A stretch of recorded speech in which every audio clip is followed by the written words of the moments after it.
What's up, everybody? We are back. It is Thursday night. It's not an Eagles game, but we are back. It's just me and Quell today. Me being Parth, but how you doing today, Quell? I'm awesome, brother. How you feeling, man? I'm good, man. We're watching Baker cook. We're Kind on of. real psycho shit right now. I know, Anybody man. watching this game is either a addictive gambler or a psychopath. Yeah, I am the both. sickos. The sickos, man. Just it's a BWF term, but just there's no reason to be watching this game. No reason. I don't know why I'm giving it time, but you We got can't to. say the Raiders are on what's that, a 3-game win streak for the Raiders? Yeah, yeah. I mean, who knows? They could win out. These are possibilities. Um, but obviously not really that related to the Eagles, given that they are in the AFC. Um, but I don't know.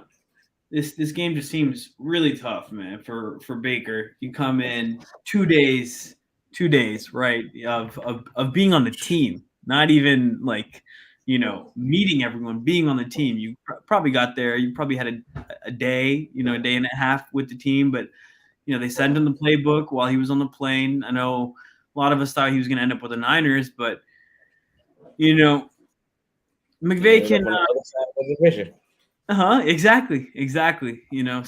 Same coaching tree. So we can see some of the same kind of ideas that would have been exciting to see with Baker. It's not the best position he's been put in, though. That's the unfortunate thing. And I know you and I were kind of talking about it offline, but it's tough, man. You got 2 days in the playbook, right? They, like we just said, they sent it over to him, but then on top of that, like he just makes a great pass on third down. On first down, he turns the wrong way looking for the running back, which I mean, you got 2 days in the playbook. It's expected. These are issues you go through with installs, and then you know the next thing you know, you're looking over and he's making a big 20-yard pass on third down, gets the first down, and then on first down, Cam Akers fumbles the ball. Like it's killer, man. It's gut punches.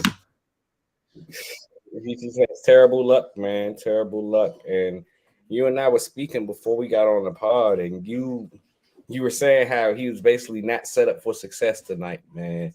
I mean, you even pointed back to the one play where he went for the handoff and he was on the wrong side, and it's like, oh man, I see you trying, Baker. You're showing a lot of good stuff, but you're just not quite there yet in terms of where you need to be for this playbook. It Mm-hmm. looks as if the Raiders are trying to go on some movement here, though.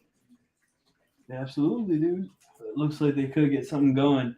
I don't know, man. It's kind of crazy to see Mac Hollins out here balling, and I mean, Backpack Mac, Philadelphia's Mac finest backpack and Mac. I mean, I know it's unfair because they're in different years, but he's out producing Jalen Rager. I mean, there is that. If Dude, that's is how we he choose is to he look is he at out it. producing Aguilar too? Because did Aguilar get hurt this year? Aguilar has been a funny situation in New England. Honestly, I and a lot of other people have no idea what's going on over there, man.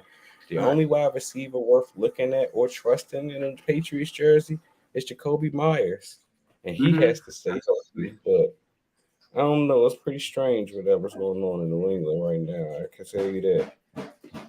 All right. So I Bill mean, Belichick has to figure that out. New England is, yeah. I don't know, man. Everything is a little weird there, and Tom Brady could come back. I don't know. There's a bunch of rumors out there, but if we're talking Eagles, right? Past Eagles receivers, because that's what we should be looking at on a day like today. Nelson Aguilar has 327 yards this year. Jalen Rager has 87 receiving yards. Uh, okay, I don't even. All right, we'll throw him like 200 yards for returns, right? If we're being generous. All right, so he's at 287. Backpack Mac coming in at 566 before tonight, dude.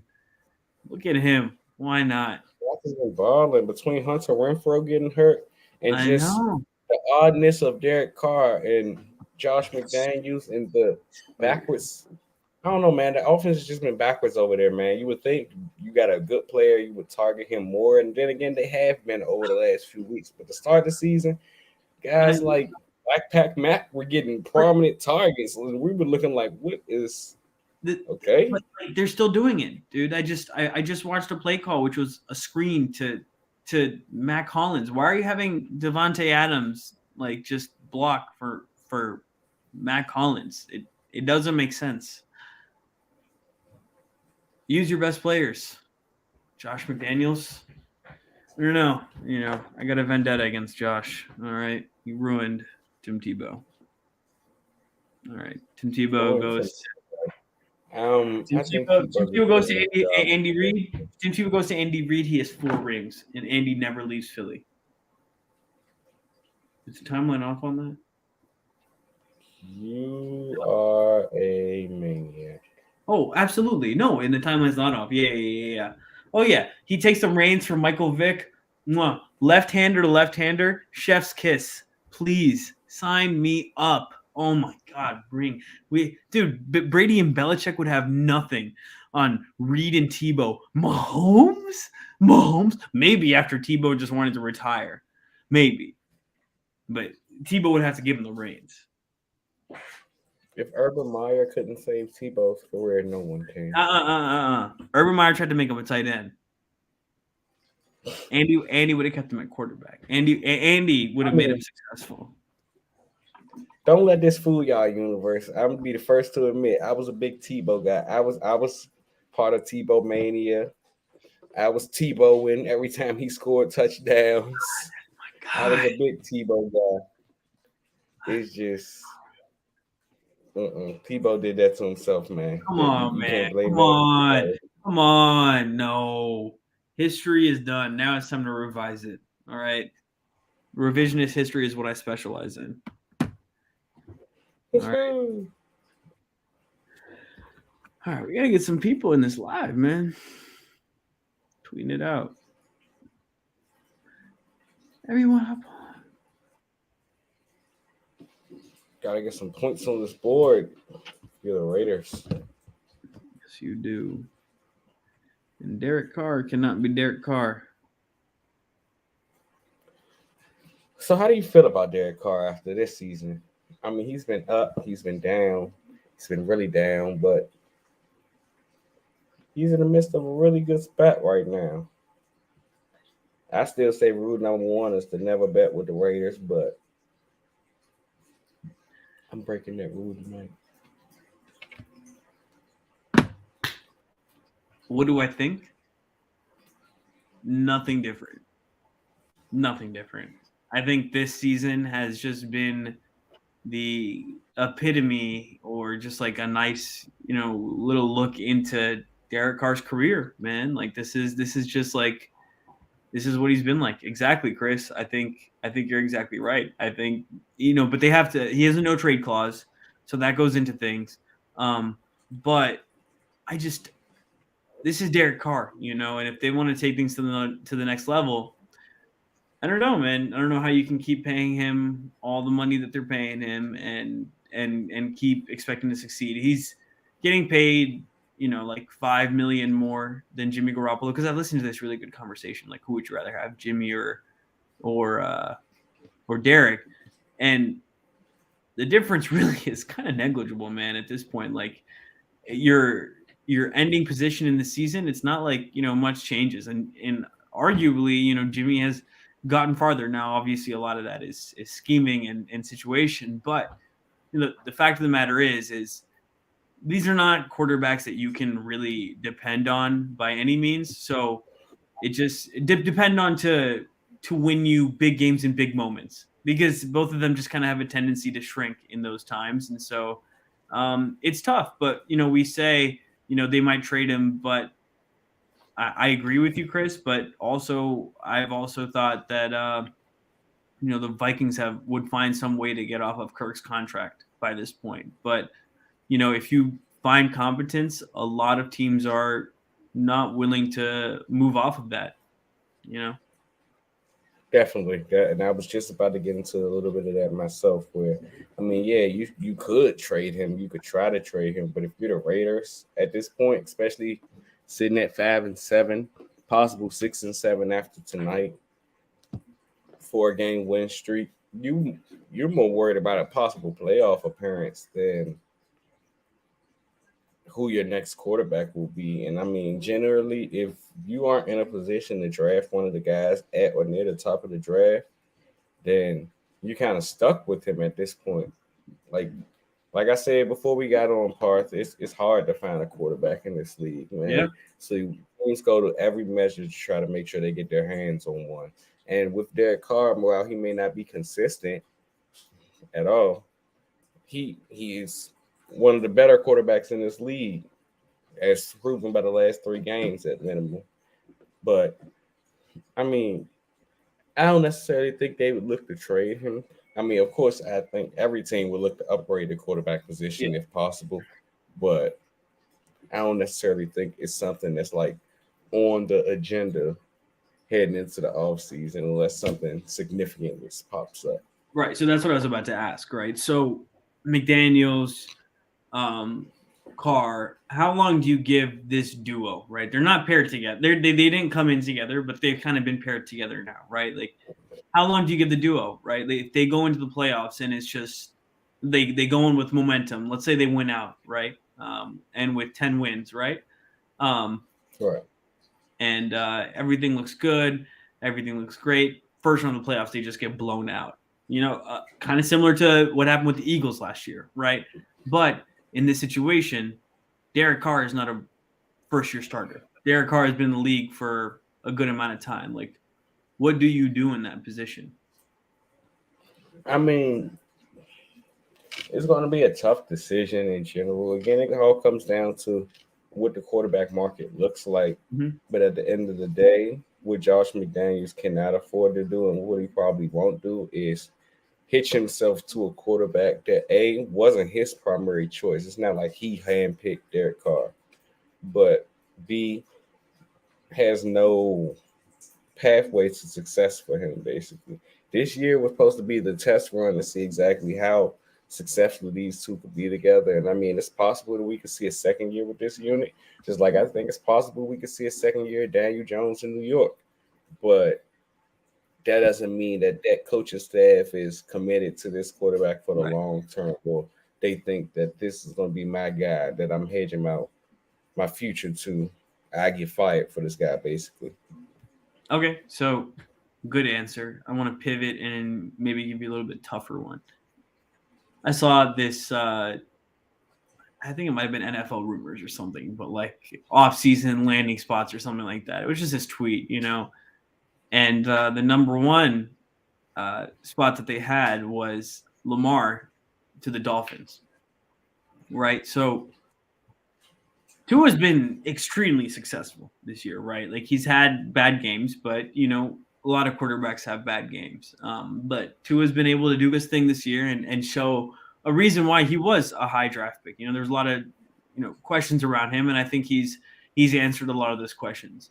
And especially if we say Jalen has answered those questions, I really think then you have to say that Tua has as well, because Tua got a weapon just like Jalen did, and they've both taken a next step in their growth. But one could argue that Lamar gives your ceiling or your team a higher ceiling. What do you think it takes for the Dolphins to have to move on from Tua? Right? Like, do you think if he gets you to the divisional round, do you move on from Tua for Lamar Jackson? I don't think, again, like I said a second ago, as a franchise, especially as a general manager, you're doing your franchise a disservice if you don't check in on every possible avenue to improve every position and all things of that nature. With that said, I don't see any possible way that Tua isn't the Dolphins quarterback next year. He has basically earned I feel as if he's earned the right to be back for another season as the Dolphins quarterback, and I like to think Mike McDaniels think he's earned the right to be back for another Yeah, season. What they have going absolutely. on is something really good. They have a great There are certain relationship. things in this game.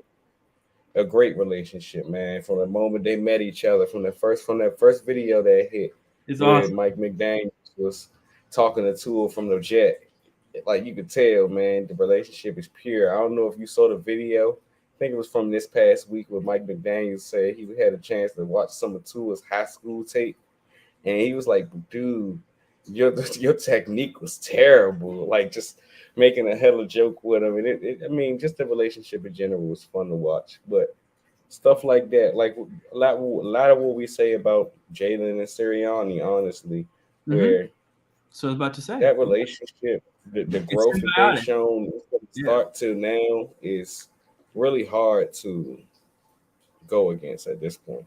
I agree. And Chris, I agree to an extent, but both of those attempts, Chris said that they tried to get Tua they tried to get rid of Tua by trying to get Brady, Deshaun Watson. That was before Tua played the season, and I think Tua this season is what changes everything fundamentally. Um, Lamar is from Miami. It's awesome to draw the connections and bring them home and all that type of thing. And you're right about excuse me, Stephen Ross as well. But part of me also thinks that Stephen Ross kind of learned his lesson to an extent. They lost a first round pick. Like they literally had to forfeit it. There's 31 picks in the first round this year. It's crazy, and uh, you know, I, hopefully he's learned his lesson to an extent. But I think what Quell said about just the relationship that Mike and Tua have, it really is something special that they would want to build upon. And I think they both see each other as their guy, and that's so important. Like as a part-time Dolphins fan, second team, because that was my dad's team growing up. But um, seeing how Tua, kind of had to deal with the last coaching staff. There were other issues, at play, but the way that there was just this comparison video of Tua talking and interacting with Brian Flores versus with Mike McDaniel, and it's just night and day what a coach who believes in you can do for you. And I think that's what we've seen with Jalen and Nick, and we've seen with Tua and Mike McDaniel. Having a coach who, but it's also not just having a coach. It's also getting a weapon, and like it's what happened with Josh Allen as well, right? Dabble believed in him. McDermott believed in him, and they got him Stephon Diggs, and then you see the success. We had, and I forget who it was, but someone said that the most important thing for a quarterback is having organizational commitment to him from top to bottom. Right? Was it who was it? Was it you? I don't know. I don't I know, but think I it's know who that was. yeah, I've heard it a lot, but it's so true. You need to have commitment from ownership, from the GM, from the coaches, and from the team. Like everyone needs to be in, and that's what we've seen in those places. And it's because Jalen and Tua, they both, huh? That was me. It was you? Yeah.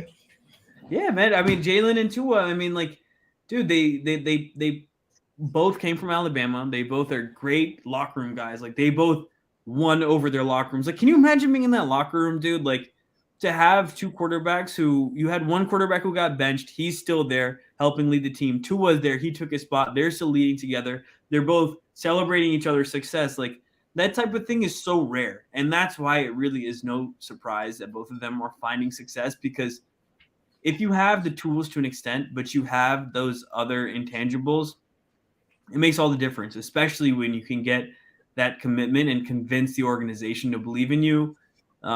It's really something amazing. But speaking of Lamar, I love this one. That's Lamar to the Saints. I guess we finished with Jameis. I don't understand why Jameis isn't playing right now in the first place. I don't either. But I mean, it seems like they are, right? If they're not playing him, then right? I mean, why else would they not be playing him at this point? It's just strange. Very strange. But Lamar to the Saints could be interesting. I mean, they would have to figure out what's going on with this Mike Thomas situation for us. I mean, of course, he has his hands on Olave. He'd have his hands on AK, but I think the Saints have a lot of their own issues they have to clean up before they can worry about going searching for somebody else's quarterback. Agreed. Agreed. If Sean Payton was still there, maybe that's a That's the little bit real different of a question. question. Maybe I'm signing up immediately, but I mean, it's not that Dennis Allen isn't a great coach, but I mean, just seeing that combo would have just been amazing. And I mean, Dennis Allen is making some confusing decisions this year. I think Jameis should be starting personally. I think um, with a guy like Jameis, you got to just rock with him and let him grow. And I get that he got injured, but once he got injured, and once he got back from being injured and he got healthy, like let the guy play. He's proven that he's been a team guy and he's been waiting for his chance. You're really going to take it away from Andy Dalton? I mean, like let's talk about who's the younger quarterback who's has more upside here. Like Andy Dalton is a known commodity at this point. Jameis Winston, there's still upside. There's still question marks. And it doesn't make sense not to play him. I don't know, man. Be honest with you, as an Eagles fan, if they want to keep doing things to lose games, by all means, Please, bro, don't play Jameis this year. Keep playing Andy. Making the pick better, but just in general, it is very strange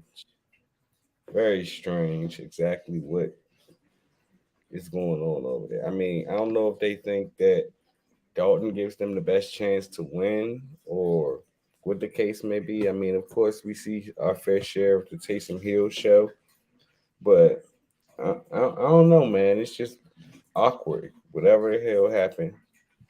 But I mean, you talking Sean McVay, which makes me beg the question: while the Saints do have rights to his contract, should he decide to return to coaching, is there a specific Sean landing? Payton. Sean Payton. Yeah, Sean Payton, but not Sean McVay. I was like, wait a second. I was like, the Saints. But the Saints do have rights to his contract should he decide to return to coaching. Is there a specific franchise that you can see Sean Payton being the next head coach of? Wasn't oh man. Didn't he say he wants to go where Lamar goes or something like that? Or there was similar. maybe it was I don't know if he talked about it, but a team I would like is the Chargers. Let him get with Justin Herbert. Let's see what they got cooking. That is the one landing spot between the Chargers and the Cardinals where we just not get him a defensive minded coach. It'd be cool. Hmm? It'd be real cool to get him a not defensive minded coach, Justin Herbert. Like, listen, we're gonna stop bullying Brandon Staley, man. Listen, now, the Saints, the Chargers need to stop playing and drag the damn interior nose tackle. But bend don't break apologist, man. It's not necessarily a bend don't break apologist because when you have the right personnel in there, the defense works to perfection. Like that game that we watched last week against Tennessee, that's what the ideal set with that defense it is, but it's got to be ideal, and that's what I don't love about it. Yeah, that's what I don't love about it, and it's just like how long can you keep making excuses? Like Staley, you're wasting Herbert on a rookie contract right now, and that's the most alarming part about all of this. Is that Herbert's rookie contract is about to be up, right? He's got to be paid next year, right? That's a good question. He was a first round pick, so he does have that first round in the next year or two. So, that's your best window, and that's how we've been able to capitalize on things. It's disappointing to see because he has a ton of potential. Obviously, he's a good player, but I mean, he's a really good player. Yeah, but we have to understand that winning the Super Bowl is easier said than done, and it's all about putting your franchise in the right position to be successful. Yeah, and I mean, we can make the argument that whatever the hell that Brandon Staley has going on, that ain't being successful.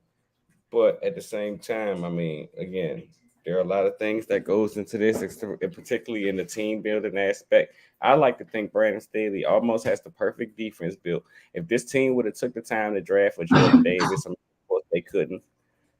Last year, because Philadelphia jumped ahead of them. or a Travis Jones in the later rounds. I mean, this year, I like to think they should invest in it earlier, but I mean, they could always wait a little later, probably in the second round, day two, you get a guy like Mozzie Smith or something of that nature. But I think if the Chargers don't address the interior defensive line this offseason, then that will be the end of Brandon Staley. Because I mean, at this point, you do, I don't want to necessarily say you like he's the one in charge of personnel decisions, but I mean the track record looking real bad, and it may not necessarily be your fault. But what Yeah. can we say at this point? You can say Yeah, that I for a mean, lot of coaches. Make an argument for Ron Rivera. Track record doesn't look the best, and my argument is he ain't had a damn quarterback.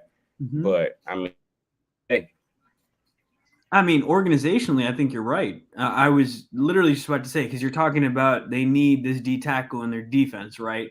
Okay, they need their D tackle in this defense. They got Mike Williams, but Keenan Allen's been injured, and I mean, he didn't look great last game. You know, there are a couple of videos going out where there's like Keenan Allen's cooked, and I don't want to say that because I think he's just still battling the injury. But he doesn't look as explosive this year, and you know, you haven't done much besides you got Austin Eckler too, but there's not too much other talent around him. You could have been, you know, using picks for that, other things for that, and you know, they've made decisions. They've, especially O line, they could have helped him out on. But what I think about is they had Linval Joseph in the building. He's been dominant with us. Like, what happened? Why was he not back there? You know, like why did they not pay him to go and do that in the middle of their defense? Because we got Linval back, and the entire face of our defense changed. You know, it became a formidable unit almost overnight. So it really makes me question what's going on over there, just in the building. I mean, mate, if I had to assume, like I said, it was a pretty deep defensive line group heading into the draft. Solid group during the offseason. If I had to assume, they thought they probably would have had an opportunity to replace him. Now, why they didn't get him back in the building after they realized that they couldn't is another question. But I mean, as I say all the time, you want to look to get younger at certain positions, especially at premium type of positions when you talk about along the defensive Yeah, line, yeah. the interior in general. But I mean, it these type of conversations get frustrating for the ear to hear because I mean these coaches they have fair points to prove. How like let's be realistic with ourselves. How long do you really think it takes for a coach to implement a system? I mean a culture, a system, get his guys in a place, and for the team to be in a position that he wants them to be in. If you had to put a direct time frame on it, in it. Um. Okay. So system wise, um, I think you got to break it up, right? So with a coach, right? So first year, what I want to see is culture, right? That's the most important thing. I want to see this team have fight. I don't want to see this team, you know, give up in games. I get it. You know, sometimes you inherit rosters that aren't great, that sort of thing. But the main thing is you want to see a Mike Vrabel type roster, right? The guys that Mhm. just that are fighting there and they play football and they're ready to win. So that's the first thing I want to see. I also would like to see in the first year, you want to see some semblance of an offense coming together or whatever their specialty is. If it's a defensive coach, some sort of defensive philosophy. And you want to see the other side of the ball come along as well. Um, I don't expect perfection, but you want to be able to see things that you can build on. The example that I would like to use, I mean, ideally is the Eagles, right? I mean, we look at last year, right? You and I started the podcast, right? It's the first year we did it. We had tons to complain about with Gannon, but we also saw that there were some games where we were just like, oh, the defense actually can make some plays. And honestly, it wasn't even games, but it was certain drives where it was like, okay, like, you know, I can see how this thing can kind of work, what we can kind of do. And this year it's paid dividends. Same thing with the offense, right? Beginning of the year, it's clunky. You know, we're not sure what we're doing. We're trying to pass the ball too much. Jalen's not at that point, proficiently at that point, you know, just, you know, being a rookie quarterback. And now look at the offense. We got one of the top offenses in the league. So the main thing that I want to see is the blueprint that can improve. And so then to answer your question, I probably would give him until the end of the second year into the third year, man, because hopefully you get that draft and you get some impact guys. And then I guess it really depends on every situation, because if you don't have good draft picks, then it messes things up. But you can't just keep guys around forever, especially when you have a young quarterback, and we just discussed, a quarterback on his on his rookie contract. It's just time's wasting and the clock's ticking, and so you really got to ask yourself, what's the most important thing? And so maybe Staley could be a great coach for a team that is a little bit more established, but he can't come in and help build this younger team up. I don't know, and there's still time, and the Chargers aren't a bad team, but there's definitely question marks that are going to be out there. It just frustrates me because I understand defensively the Chargers have their problems, and yeah, you're supposed to be a defensive coach. That can't happen. And I like to think easily, like the same way we just had this conversation about what the Chargers need to do along the interior defensive line. What their problems along the defense is an easy fix. I'd like to think what they did this offseason and what they already had in place, they have a great core for what exactly he wants to run, except at the most important position. It's kind of exactly what how I like to think the Eagles defense would look this year had they not drafted Jordan Davis. I mean, look at the success we're having at all these positions. Mm-hmm. And look at the downhill it went once Jordan went out, at least till they made those moves. So until they make a move there, they have they have no chance. But outside of that, I mean, while Brandon Staley may be this big analytics guy, like it cracked me up how people act like he's the one calling the plays on these fourth down decisions. Like, this is the second season in a row that Joe Lombardi just has not been good. And last year it was just not good on fourth downs and stuff, but you had a quarterback that was able to bail you out in a lot of these situations and look like Superman. But this year that quarterback, I don't know if he's still hurt or not, but I know that he isn't the same from what we remember. He has a bounce back to do, basically. But you haven't exactly helped him out with your play call. And Joe Lombardi has been terrible. And the only person who has seen any type of help from Joe Lombardi over the last, or at least over the course of this season, has been Austin Eckler. That's why he's able to catch all these passes. Yeah. Because what do you expect Justin Herbert to do? He doesn't have his right tackle. That's the most frustrating part, that the lack of adjustments. When you don't have your right tackle, you already don't have as much time. The offensive line already wasn't top tier. So I don't know, man. Like, I mean, heads probably will roll after this season. I doubt it will be Staley, but I'm 100% sure that Lombardi is gone after this year. I agree. But see, my question is right, so we're talking about this, and your complaint with Lombardi is a lack of adjustments, right? That's my same complaint with Staley. I get that this is the offense you want to run ideally, but at the same time, you have an elite you have elite edge rushers. Okay, you have an elite backfield. You should be able to take more advantage of what's going on. You know what I mean? Like, there's so much money and talent on that defense that some of the performances they have, they don't make sense. You have Derwin James, who's one of the best young safeties in the game. You have, I mean, is J.C. Jackson still healthy? I don't know. I thought he got injured. No, he out for the season. Yeah, he's out for the season. But then you got Asante Samuel Jr. And then who's the other corner they got? It's not good that I'm not remembering his name for how famous he is. But point being, I mean, they just traded for Khalil Mack, right? I mean, you just traded assets for a premium edge rusher, but why is it not paying dividends, right? And that's my question. Like, I get it. In this defense, you need the defensive tackle. And we talked about it last podcast. You need it. It holds the whole defense together. it makes sense. You know, you need certain players, you need certain cogs to make the whole thing work. But if you don't have it, why aren't you adjusting? I mean, I guess the point being, and this be the whole situation where, with the exception of the Washington game, because I mean, at that point they showed you they weren't willing to do anything but that. So at this point, you have to adjust. I get Gannon's stubbornness because okay, you want me to adjust. I move a safety down, and now I'm kind of vulnerable over the top. I have one safety back there who has to basically defend the middle of the field and or try to help one of these cornerbacks that's going to get beat at some point.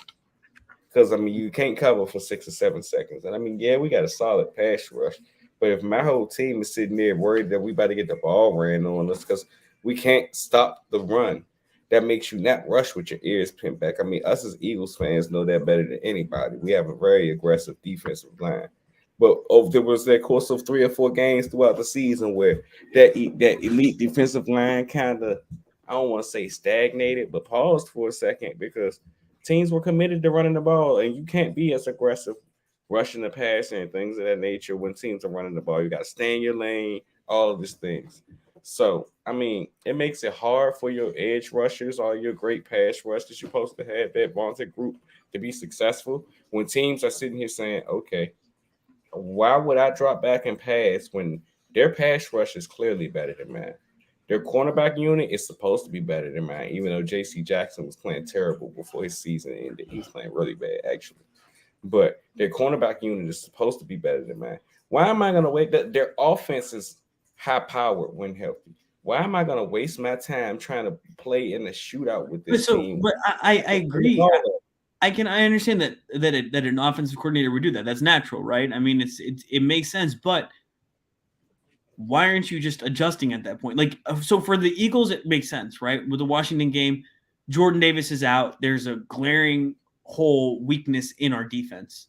With the Chargers, they've had this glaring hole and need the entire year. And that's my issue with it, right? Like, if you have this issue all year, you need to adjust, right? And for us, we got lucky, right? We have Howie, who is on it. He goes and gets freaking Linval Joseph and Ndamukong Suh, right? Like, I mean, it's wild that he was able to do that, and part of it is because of the success we've had all season, and because we drafted Jordan Davis. Agreed, but if you were Brandon Staley and you're looking at your roster, you are the guy for this defense, right? And you know what you want. Why aren't you asking yourself, all right, how am I going to adjust for this? Like, how are we going to be able to stop the run? We don't have a good run stuffer. It's not like Khalil Mack can't stop the run, right? Like, Right. he still has the ability to stop the run. Why aren't we changing how we run our defense for this year to make up for not having the ability to do this? Like, I feel like the sign of a good coordinator is the ability to adjust. And I have just not been able to see that as much as I would like from guys from this coaching tree, I guess, because that's been some of my complaint with Gannon. But this year has been different because the halftime point differential points to that. I mean, he's been phenomenal after halftime. So his adjustments have been on it. But last year, that was my complaint. It's kind of, he's kind of limited in opportunities though, because like they lack bodies at the position, for lack of a better term. It started the year with a guy like Jerry Tillery, who many thought would be a perfect fit for a spot like that, but the team moved on from him after some point, like just flat out released him. I mean, you got guys like Chris Covington, I believe that's his name, yeah, Christian Covington, and Odidio. I'm not even gonna try to say his last name, but all of them they dealt with injuries throughout the course of the season. So I'm like it's very hard to find healthy bodies along the interior defensive line for the Chargers this year.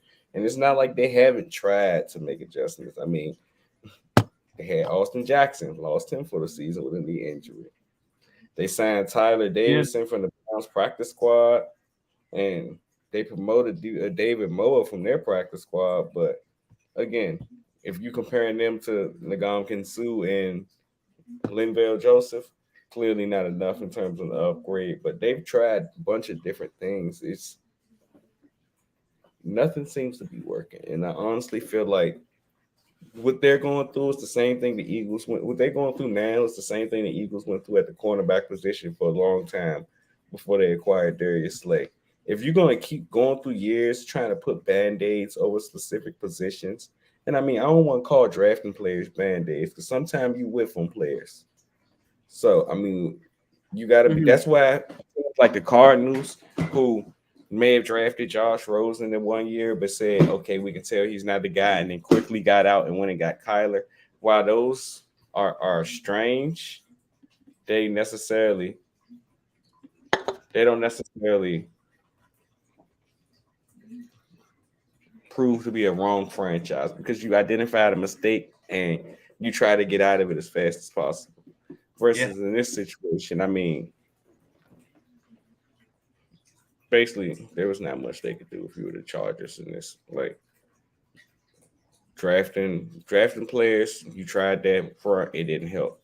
I mean, you could have been more aggressive, like a guy like Jordan Davis when the Eagles moved up in front of you. Because I mean, I believe we moved up like one spot in front of the Chargers. Yeah. So sucks in that situation. I think the Chargers have traded down a lot in the past couple of years, haven't they? Is that fair to say? Outside of the Herbert year. Yeah. Or is it just because they haven't been picking because of Herbert? They didn't have to trade down for Herbert, and they didn't have to trade down for Slater. So outside of them two, possible. I guess last year they traded down, right? Let me look it up. Last year, who did the Chargers pick in the first round last year?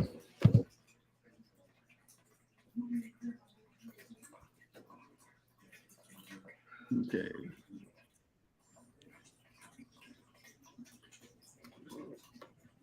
Zion Johnson. Not the Los Angeles Chargers. That makes sense why I didn't remember.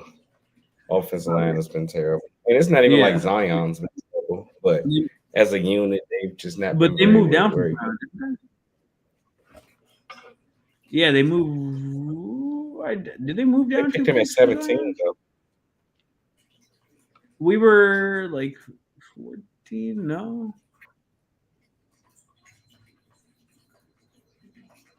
Let's see. Maybe.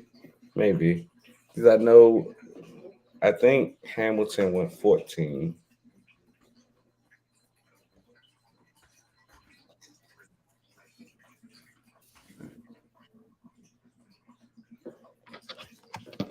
Bro, either way, the Chargers, I don't necessarily think all this is on Staley. Yeah, we selected Jordan at 13.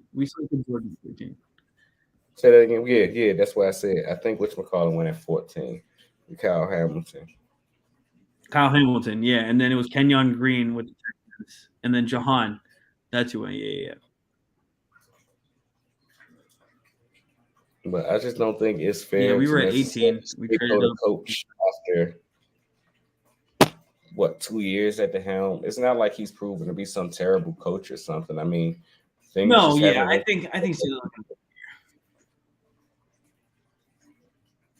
yeah. It doesn't make sense to me. You know, you got this ultra talented quarterback, and it's just year after year of mediocrity, and it just sucks, dude. You know, it sucks to see. What can you do? Can't be us. Yeah, not everybody can be 11-1. Exactly. Not everybody can do it, man. Not everybody can do it. But thank you to everybody that, tapped in with us tonight. Had a nice little halftime show. Got the two of us together, a little P's and Q's action, like the old days. But we will be back tomorrow with the Philly Blitz pod. We'll have Coach on there. We'll have Pierre on there. We'll talk Eagles and Giants, a little recap of Eagles Titans and Josh Jacobs. What happened? I was just telling Josh Jacobs to hold on to the damn ball. Oh no, yeah, he does need to. But thank you for tapping in, like I said. But yeah, we'll have the podcast out tomorrow, and then hopefully next week we'll be getting 2 pods out a week for you guys with a preview pod as well as a post-game pod. So look out for that in your feed. As always, like, review, subscribe. Actually, I saw this. Someone was doing with the New Heights podcast. Please go to your local Apple store and open up the podcast app on every single phone in there and play our podcast, please. If you do, Yes. I'll owe you a personal debt of gratitude. So, you know. But I give everybody that does it $1. that's what I'm saying, bro. Like, I'll give you $1. I will actually, if you go to the Apple store and you send me a video of you turning on every single phone and iPad to the Philly Bliss Pod, I will give you $1. Should I'll give you $2. That's $3 total. How about that? $3 for views. But how much do you think we had to spend for this? Dude, if they get us in the stores and they're getting our views up, we'll get sponsorships, we'll get the deals, and we'll pay them straight out of the deal money. That's what we'll do. Oh man. Look, we're making a pyramid scheme, and all of you guys can join. Just say the word and tweet at us. And honestly, like, if you guys have any questions for tomorrow that you would love to have answered on the pod about last game, this game, Eagles in general, please let us know. We'd love to answer your questions, and we'd love to interact with all you guys more. And to everyone that commented, thank you so much. And go Birds. Go Birds. Go.